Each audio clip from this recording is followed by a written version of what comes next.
Awesome. So welcome, Leo, to our Deep Horizon Tech Summit podcast here in Madrid, live on the floor, Thank almost. you. Thank you. We've invited you to join our podcast here to engage us and learn more about yourself and the company you're from, and deep dive and geek out a bit about AI in defense tech, maybe. But before we dive into all this, would you mind taking us back and walk us through a bit about yourself, your background, your educational background, maybe, and how you ended up where you are today? Yeah, sure. Great. So it's an honor to be here. Thank you for having me for this podcast as well. And well, let's start with where I am now and then backtrack a bit. How did I get here? I work as the Chief Strategy Officer for a company called Reaktor Defense and Security. And we are at heart an IT consultancy. And in addition to defense, we also work in 7 other business areas in regular civilian commercial business areas. So for me, defense is my main focus, but the company covers a lot of other things as well. And I've been working in defense for 11 years now, from the very first discussions we had in our company in starting this kind of a business venture. And we've developed the business as an internal startup for our company. And now we, in the time of the 11 years, we've grown from 0 to about 15 million euros a year, about 75 people working with the defense projects and also the products that we have. And my personal background goes way back to a time when I actually hated computers. And that's quite a position to be in and end up in tech. But my main gripe was that computers were nasty and they weren't good tools. They were something that you had to put up with. And like this is like back in the early 90s. And fortunately, the tech has changed. And I decided to infiltrate the enemy camp in order to be able to make them better, make them nicer to use, make them more user-friendly. So basically, I've made my career in user-centered design and thinking about the people and the needs instead of the technology as such. And I feel I've been able to make a contribution in making tech nicer and better. And currently my role it has grown from looking at the individual person into looking at the strategic level of organizations, of nations, of coalitions and alliances like NATO, and then about seeing the perspective on the level of global security threats and the level of technology development as a large part. So it's been a journey, and it's been a very educational journey, and I'm really happy to be here at the moment. Great. Unfortunately, you also are in the prime time of defense tech needs. Yep. So we keep on saying sometimes that bad news is good news for us in the business. Yeah. But then again, of course, what we are working for is building deterrence. So I would like to end up in a situation where I can, in like 5 or 10 years' time, I can pop a bottle of champagne and toast with my colleagues that yes, we wasted a lot of time and money, and all of the things that we built were never used, and then we can be happy about that. It's not preparing for war, it's avoiding war and building deterrence. Yeah, and it's a weird place to be, really, because there's not many other industries you have these wishes. Absolutely, yeah, I totally agree. Yeah. But defense tech is it's huge as well. It's not a new term, but it's become a buzzword term. Defense tech, Hmm. especially with unfortunately we see a lot of advancements in technology during wars. So we had huge medical, mechanical engineering, and technical advances after the Second World War as well. Hmm. Um, Unfortunately, this is because it happens out of need, Hmm. and we get more creative out of need. And this is also what we see now in Europe, especially with the Ukrainian war. We see a lot of focus on drone tech and how to implement AI in drone and defenses tech as well. So it's a booming market at the moment, unfortunately. But Yeah, it is what it is. Someone got to do the dirty job. absolutely. So, in your role as consultancy, you are consulting both startups and governments, or which position do you put yourself in? Well, our consulting work actually revolves around a number of different kinds of approaches. So, first and foremost, we create bespoke software, basically custom software solutions for the kind of governmental organizations that are responsible of the safety and stability Yeah. of the societies, of the Western Yeah. societies. And then, in addition to that, we work closely with a lot of startups, of course, in order to be able to integrate what they produce and bring in the latest achievements. And then also something that our company actually provides is a thing called Reaktor ecosystem. It used to be called Fusion ecosystem. So basically a collection of about 50 different companies working in a wide area of different kinds of businesses and building them, bringing them together and building them together so that we create even a bigger impact. So that's like also one of our main avenues of startup collaboration. Amazing, amazing, and there is a different buzzword, and it is a huge buzzword in everything, and you cannot name any business without this coming up. Is of course the implementation of AI technology as well. Absolutely. Uh, And yeah, is this areas you see in the work you're doing as well? absolutely. Very recently, I did a second degree as sort of a hobby, and I did my thesis on the different kinds of applying AI in the future battlefields. So that's an area I personally have studied deeply in, and it plays into basically every single software project and product that we currently do. For us, there's not a distinction of a regular project and an AI project anymore. So everything is linked at the moment.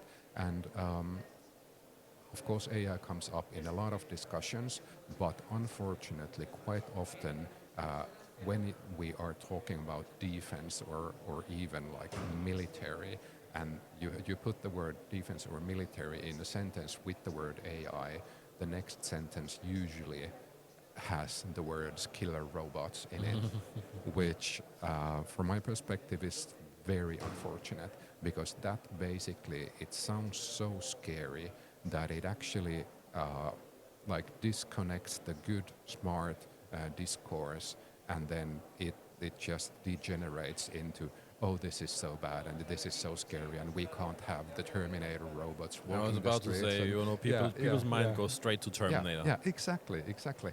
And that's not what it is. We are losing so much good and ethical and reasonable capabilities when we just degenerate into thinking that. And then if we compare the threats that we are facing or the adversarial nations that we are facing, do you really think that they actually would limit their use of capabilities because of like ethical concerns? So the work I did for my thesis basically came down to building a framework of understanding what AI can be used for in defense and trying to condense a really big study into a couple of quick points, but there are basically 5 categories where AI can be used, and the killer robots, it's not at the top of the list. So first we start with human-computer interaction and human performance enhancement. There are things like training and physical training and medical diagnostics and things like that in that category. Very relevant to the militaries, and it doesn't have the killer robots in it. And then the second category is information and cyber warfare. Of course, huge topics, very relevant, very impactful in societies, even in like peacetime situations. And then we have basically information handling, information processing, decision making things. So you have a wealth of information, like much more available information than ever before, and no one has the resources to actually just use human labor to go through all of that. And we have a lot of different kinds of use cases for AI in going through that information, processing the information, analyzing, and then in the end supporting decision making.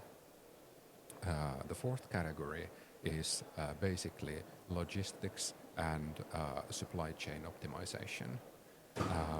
Many of the most victorious generals in the military history have been so-called bean counters, and that comes from just focusing on the logistical details. But basically, an army is only as good as the last meal or the last ammo supply or whatever. So that's a huge question of having the right assets at the right place, and the people being rested and people being fed and armed and equipped so that they can operate and they can carry on with their tasks. 4 categories, 4 huge categories, and we haven't touched the killer robots yet. No. So the category number 5 is autonomous systems. And yes, the killer robots do reside in this category, but the category contains a lot of other things as well. So we are talking about, for example, autonomous vehicles, things like medical pickups, medevac things, and also like regarding to logistics, you have your supply vehicles, things like that. And then we can talk about different kinds of robotic systems. We can talk about different kinds of weapon systems with some autonomous capabilities. We can talk about precision weapon systems. And then at the end of this big category, then we have the autonomous weapon systems that actually are the basis for this discussion on killer robots. And even there, if we are talking about autonomous weapon systems, like for example for protecting a ship against missiles, the discussion is very relevant because the threats often nowadays operate at machine speed, meaning that you have a missile that is so fast that it's just purely impossible for a person to actually physically shoot it down. So the modern navies have protective systems for their ships that are automated to shoot down the incoming missiles. And yes, it's a weapon system. Yes, it is autonomous in certain degrees, but it's not lethal as it's not killing anyone. It's just shooting down a piece of machinery. So then out of that, we move into the very tiny, small area of actually having a kinetic effect against a living being. And I've been probably talking about this categorization for 5 minutes now. That's great.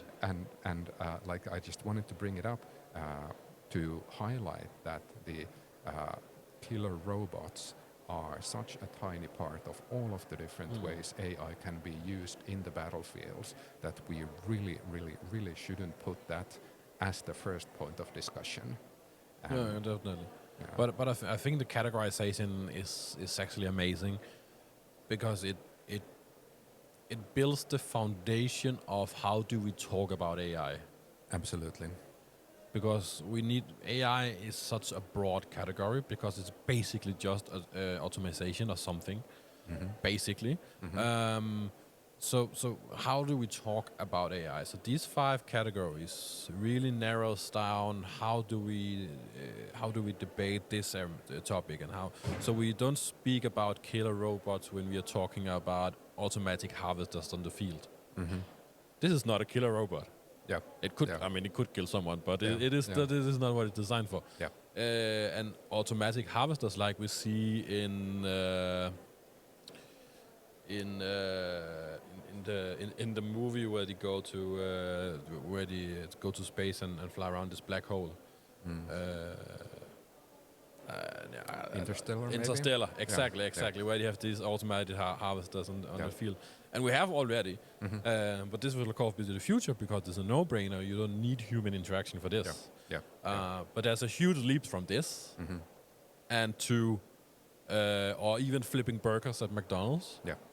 to a killer robot. Yeah. Yeah. So yeah. we need to be specific in how we address it. Yeah. Yeah. But yeah, you know, again, it's a fascination, the killer robot, because we have all this sci-fi history that is Yeah. always Yeah. the big bad sky tech is coming to take all of us. Yeah. And Yeah. then we have companies who are developing humanoid robots. I just ordered the X1 Neo robot, which is not actually an AI because they're training it by a virtual assistant and a remote worker in the beginning, but it will end up being an autonomous by the end of it. So it's already available, and these start at like $20,000 only. It's not that much money for fully for a person. Yeah. In theory. Yeah. So your mind automatically goes, even my wife was like, you keep that out of the house. That thing is not coming in this house. I don't want to wake up and see the dead eyes of a robot holding a pillow over my face. Yeah, but that's really interesting because there's immediately the kind of the irrational pivot of thinking into something evil is going to happen, and that's entirely based on sci-fi.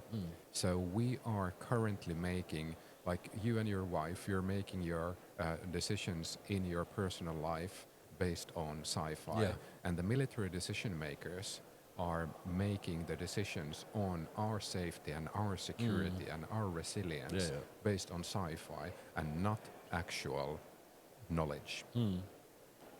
And that's something that I find really disturbing. Yeah. And that's also one of the reasons why I actually really want to take this topic up and speak out loud and highlight it that's not the way to go, and these are the kind of things that we are facing. Yeah. Yep, I think it's and it is interesting that even the decision makers are thinking like me and like everybody else. These also think Terminator Yeah. when they hear AI. Yeah, exactly. So they're just people. Yeah. I mean, like in a democratic nation, it doesn't necessarily take that much to be elected No.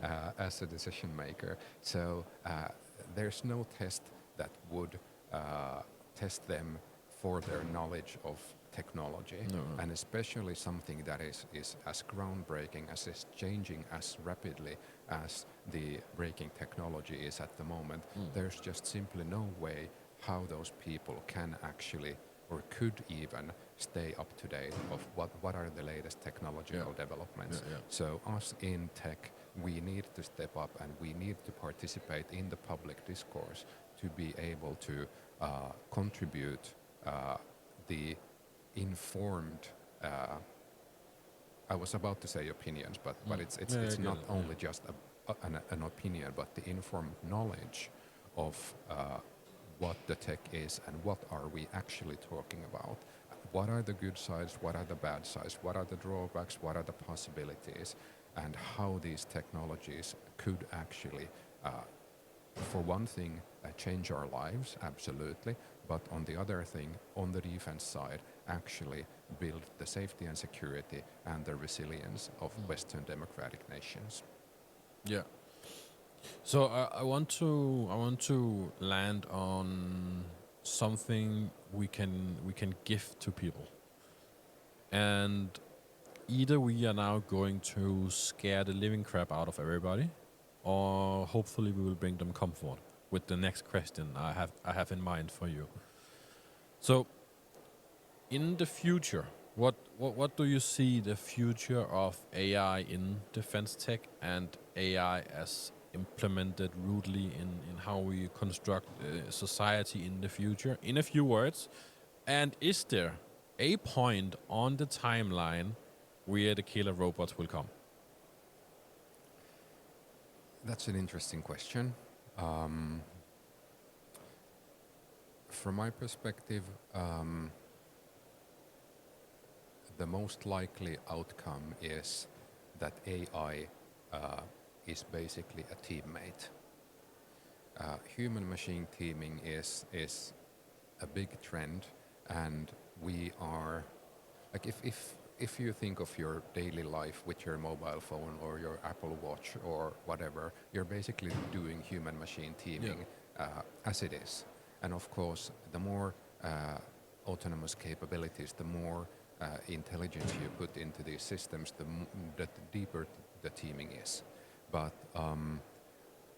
I see that it's very, very likely that the supporting capabilities of different technologies are just only going to be increasing, and we are going to be building deeper and closer collaboration with our teammates, being the machines, being the AI solutions, or being the software, and there we need to be able to build trust. You know, like that's how we learn to work with other people as well.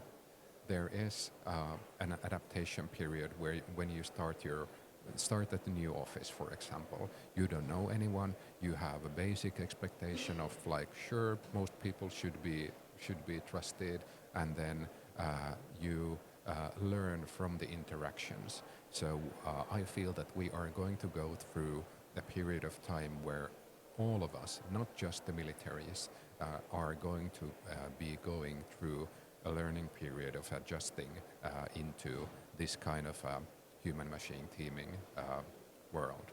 And in here, of course, it's important that the AIs are not just black boxes, but you will need to have some kind of information to base the building of trust upon. So this is something that the people in tech have to take into account, and of course we see clearly that the requirement for the reliability of autonomous systems is way higher than for people. If we think about like autonomous traffic, self-driving cars, people make mistakes in the traffic all the time. There are so many accidents, so many people die from collisions and things like that. But then if a single person dies because of an autonomous vehicle did a mistake, then that's like suddenly a huge issue. And we need to be able to adjust the level of expectations and of course build up the reliability. But the big change from my perspective is building the trust and the collaboration and learning to work with our future teammates. So I think the skeptic out there listening and seeing this would say that you're basically saying that killer robots will come because we will have to use AI as a teammate, and thus some companies will be making humanoid robots that we have to trust. Yeah. So I'm not saying that killer robots tomorrow, but but you're not ruling it out. I'm not ruling it out, and it's probably not going to be a humanoid robot carrying a rifle. There are way more efficient ways of creating something like that. But okay, to set the scene, I think I know about 500 people who could build an autonomous weapon system in their garage right at this moment. So they already are out there. But then there has been a lot of talk about an international ban on autonomous weapon systems, and to be honest, that's something that is not going to work. If I know 500 people who can build those kind of systems in their garages, the same capabilities are available to, for example, terrorist organizations. Those playing without rules. Yeah, exactly. So you and me agreeing that, let's not do that, isn't going to change their mindset. They are going to ignore the rules anyway. So the systems are out there, they will be out there, and we need to live with that knowledge. We need to build the capabilities of also countering those kind of systems. And then the kind of weapon systems that we build in Western democracies with respect to human rights and things like that, it's a decision that we take on how much freedom of movement and how much power we give to those systems. It's not like something comes out of the box and it's limitless. So basically, a big series of decisions on what to give them and how to control them. So we have the possibilities of, for example, including a human in the loop in decision making, or giving very tight geographical areas where a given system can operate, or a time box or something like that. And any weapon system, even like if we just consider a regular rifle, there is a point of no return. Like you pull the trigger, the shot goes out, and there is a time span when the bullet did not hit anyone, but it's not in your control anymore. So with autonomous weapon systems, we have much more control in actually limiting or like having an influence in the point of no return and the conditions on how a thing operates. And one of the huge humanitarian catastrophes after wars are anti-personnel mines. They're just left out there in the wilderness, and then for decades to come, people are dying because of those. So when we make the weapon system smarter, we can also control those kind of issues. I mean, a mine is a dumb weapon, and it causes a lot of human suffering. So we have the controls of building the weapon systems the way we want, and according to the values that we have in Western society and the laws that we have, and that's the kind of control that we should build into those systems, and not just tie our hands behind our backs and let the terrorist organizations or rogue nations do the work and do the decisions themselves, because their perspective on building those rules and limitations is very different from ours. Amazing. So we could do 4-hour-long sessions on these topics. I totally agree. But we are way over time already. So I think it was amazing. I think if someone listening this, they will not feel more safe or not if there is killer robots or not. But we have introduced a lot of steps that are more likely to come way before. So all the first 4 categories are way more likely to be implemented for. So the ones listening now, hopefully, will not be in their lifetimes at least. They will see the killer robots. So amazing. Thank you so much for joining the podcast, and have a fantastic rest of the day here at Horizon Deep Take in Madrid. Thank you very much, and thank you for having me. It was a pleasure. Me too.